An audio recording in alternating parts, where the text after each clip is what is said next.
I made some homemade tomato sauce using garden ingredients, finding use of my harvest from last week peppers and tomatoes. I combined that harvest with today's harvest of other fresh backyard ingredients for a flavorful tomato sauce. The harvest from today included aromatic herbs like rosemary, oregano, and basil. Canning tomatoes is an excellent way to extend the shelf life of my harvest, especially when the end of the tomato growth season is here and I'm still left with more tomatoes than I can eat before they go bad. Making homemade tomato sauce is fairly easy, and I started making mine by chopping the garden bell peppers and sweet peppers and then adding the peppers to the heated pot of olive oil. I still don't recall which variety of peppers the smaller orangish, yellowish peppers are.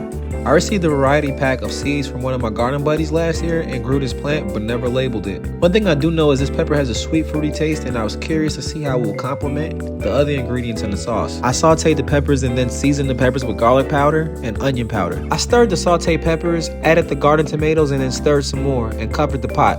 After cooking on medium heat for about 15 minutes, I checked on the sauce and used a wooden spoon to push down on the tomatoes to pop the whole tomatoes and further break down the tomato pieces, releasing as much of the juices as I can.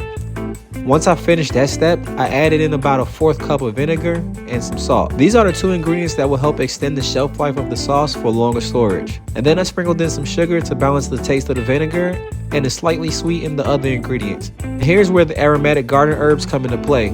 I removed the leaves from all the herbs and added just the leaves to the mix. I used several sprigs of the rosemary and all the basil and oregano that was harvested, then stirred those ingredients in and covered on low heat for about 10 more minutes.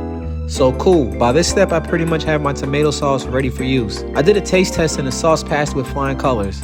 Now all I have to do is work on the texture, because at this point I still have chunky leaves, tomato flesh, and bell peppers that I would like to smooth out for a more saucy consistency. I poured all ingredients into the blender and pulsated the sauce until I improved the consistency of the sauce, and then poured back into the pot and allowed to simmer for about 15 minutes more. While the sauce was on simmer, I sterilized a few jars and lids by boiling in hot water to ensure no harmful bacteria grows after I pour the sauce into them, and then sealed the jars with the lid.